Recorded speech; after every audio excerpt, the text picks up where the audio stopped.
अभी के टाइम पे रिलेशनशिप एक मजाक से ज्यादा कुछ नहीं है। एंगेजमेंट के बाद शादी के कुछ दिन पहले अपने पार्टनर के ऊपर एलिजेड चीट करना, शादी करने के बाद अपनी लवर के साथ मिलकर अपनी पति को मार देना, अपने प्राइवेट मोमेंट को वायरल करके फेमस होना, मॉडर्न सोसाइटी के नाम पे मल्टीपल सेक्स पार्टनर्स रखना, यहाँ तक कि पैसों के लिए जिस लड़के के साथ 7 जन्म रहने का वादा किया उसी को मार देना। This woman was arrested for plotting her husband's murder and hiring contract killers during their honeymoon in Meghalaya. Police said Sonam Raghuvanshi, wife of Raja Raghuvanshi, hired 4 men to kill Raja during their honeymoon in Cherrapunji. But इस video का motive इन सब चीजों के बारे में gossip करना नहीं है। I am here to discuss कि क्यों अभी के टाइम पे रिलेशनशिप 2-3 साल से ज्यादा टिक ही नहीं पा रही। क्यों हर एक कपल अपनी शादी के 10-20 साल बाद या तो डाइवोर्स या तो अपने पार्टनर पे चीट करने पे लगा हुआ है। क्यों अभी के टाइम पे लोग दूसरों के प्राइवेट मोमेंट्स देखने में इतना इंटरेस्टेड है। तो देखो, अगर तुम इंटरनेट पे एक्टिव रहते हो देन तुमने the blue drum and Atul Subhash case के बारे में तो जरूर सुना होगा। एंड तुम्हें ये भी पता होगा कि ऐसे केसेस में मोस्ट ऑफ द टाइम लड़के विक्टिम होते हैं। बट क्या तुमने कभी भी ये नोटिस की कि क्यों अचानक से हर एक रिलेशनशिप जो पहले सालों साल टिक जाता था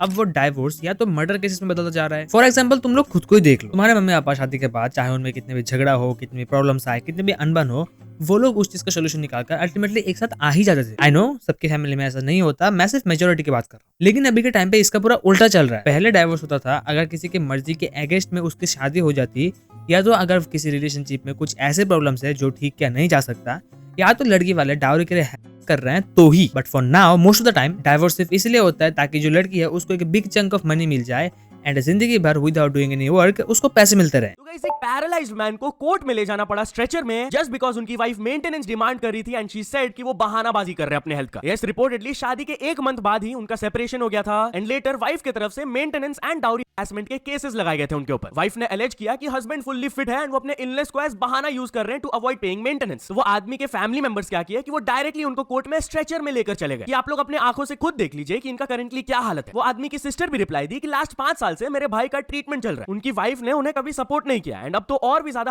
बैश कर रही है with false claims. Now obviously you can say कि हर कोई ऐसा थोड़ी होता है एंड आई एग्री, हर कोई ऐसा नहीं होता। लेकिन जो कुछ भी हो रहा है वो एक इतने बड़े अमाउंट में हो रहा है कि लड़के अब शादी करने से डर रहे हैं। वरना तुम्हें क्यों लगता है जो लड़के अगर पहले उनकी वाइफ का कोई लवर होता तो फिर उस लवर को जिंदा गाड़ देते थे, लेकिन अब वही लड़के अपनी वाइफ को उसी के लवर के साथ शादी करवा दे रहे हैं खुशी खुशी, जस्ट इन द फियर कि वो दूसरा ड्रम ना बन जाए। एंड टू बी ऑनेस्ट, लड़कों का शादी ना करना एक तरफ से सही भी लगता है, क्योंकि कॉलोनियल टाइम में जब भी 2 इंडिविजुअल्स की शादी होती थी तब लड़की वाले लड़के वाले को डाउरी दिया करते थे, क्योंकि लड़की अब किसी और के साथ रहेगी तो लड़की वाले अपनी बेटी की मेंटेनेंस के लिए उनकी संपत्ति से उसका हिस्सा एज डाउरी उसको दे दिया करते थे, जिसकी वजह से मोस्ट ऑफ द टाइम जब भी लड़की वालों की प्रॉपर्टी का पार्ट होता तब सब हिस्सा भाइयों में बढ़ जाता, क्योंकि लड़की को अपना पार्ट अपनी शादी में ऑलरेडी दे दिया गया था, जो ऑल्दो तो सही नहीं है लेकिन उस पीरियड के हिसाब से justified. But if you come to the modern period, अभी के टाइम पे डाउरी इलीगल है, जो होना भी चाहिए। But on the other hand लड़कियों के पास ऐसा कुछ नहीं है to bring something on the relationship. Dowry is illegal, homemade skills उनके पास है नहीं, फेमिनिज्म के नाम पे लेट नाइट पार्टीज करती है एंड एक्सपेक्ट क्या करती है? How much you expect a guy to make per year? Make per year 10-15 crores. 10. And 10-15 crores. How much should a guy earn to date you? Around like 1 CR. 1 CR per month. It has to be a lot. I mean, we are expensive girls.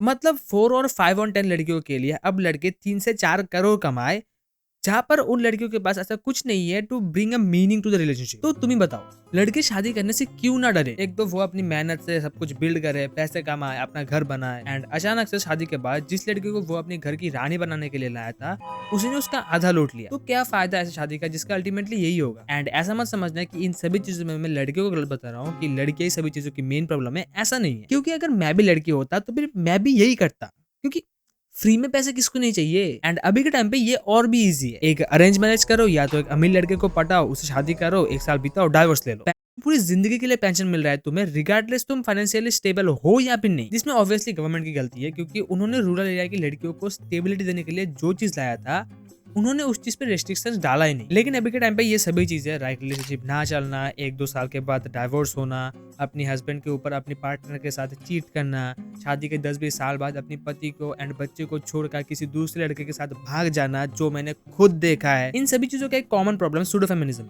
Late me explain. तो देखो, feminism was something to oppose the colonial mindset, क्योंकि as you know पहले के time पे लड़कियों को ना education मिलती थी, ना उनको सोसाइटी में प्रॉपर रेस्पेक्ट मिलती थी, यहाँ तक कि उनको अपने हस्बैंड के घर में नॉन स्टॉप के बाद भी रहना पड़ता था। एंड इन सभी चीजों को खत्म करने के लिए लाया गया था फेमिनिज्म। बट जैसे जैसे सोसाइटी और डेवलप होने लगी, जो चीज लड़कियों को प्रोटेक्ट करने के लिए लाया गया था, उन्होंने उस चीज को एज अ वेपन यूज करना शुरू कर दिया। फॉर एग्जाम्पल, फेमिनिज्म का एक पार्ट था इक्वालिटी, मतलब जस्ट लाइक लड़के भी प्रॉपर एजुकेशन ले सकती है, वो किसी भी सेक्टर में काम कर सकती है, वो एक लड़के के जितना इक्वल पैसा कमा सकती है एंड इक्वल राइट्स भी डिजर्व करती है। मतलब वो सभी चीजें जो एक लड़की को चाहिए अपनी जिंदगी में ग्रो करने के लिए। लेकिन नहीं, जितनी भी बुरी चीजें हैं like smoking, drinking, clubbing, drugs, having multiple sex partners, इन सभी चीजों में इनको इक्वालिटी चाहिए एंड उसकी वजह से अब रिलेशनशिप ज्यादा टिकती नहीं है, क्योंकि ऑकवर्ड बकरी एंड उसके जैसे फीमेल क्रिएटर्स जो लड़कियों को ये सिखाते हैं कि लड़कियां जो करती है वो सही है, अल्कोहल पीना वुमेन एम्पावरमेंट का सिंबल है, मल्टीपल लोगों के साथ सेक्स करना, अपनी बॉडी को एम्ब्रेस करना है एंड लड़कों को हेट करना फेमिनिज्म है, तब तक रिलेशनशिप में प्रॉब्लम्स होंगी। क्योंकि बुरी चीजों को करने से ज्यादा डेंजरस है उन चीजों को एम्ब्रेस करना। लाइक अभी के टाइम पे स्मोकिंग इतना कूल क्यों है?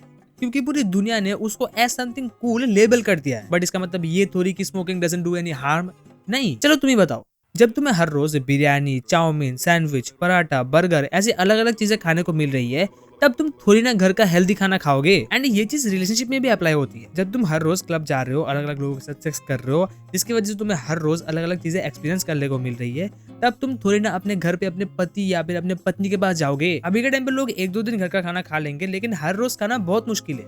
उसके लिए एफर्ट्स चाहिए जो अभी के टाइम पे कोई भी अपने रिलेशनशिप में डालना नहीं चाहता। अरे तुम रिलेशनशिप छोड़ो, मैं पिछले 3-4 महीनों से कंटिन्यूअस जंक फूड खाया जा रहा हूँ और मेरे से वो नहीं क्विट हो रहा। एंड या तुम ये मत सोचना कि मैं जंक फूड खाना एंड रिलेशनशिप दोनों को एक ही चीज बता रहा हूँ, ऐसा नहीं है। क्योंकि तुम मुझे ये नहीं बोल सकते कि एक लड़की जो पहले 120 kg की थी, वो अपना वेट लॉस करके फिट होके एकदम 60 kg की बन चुकी है, एंड दूसरी तरफ जो लड़की अपने शादी के पहले 100 लड़के चुक गई, वो शादी के बाद अपने पति के लिए लॉयल रहेगी।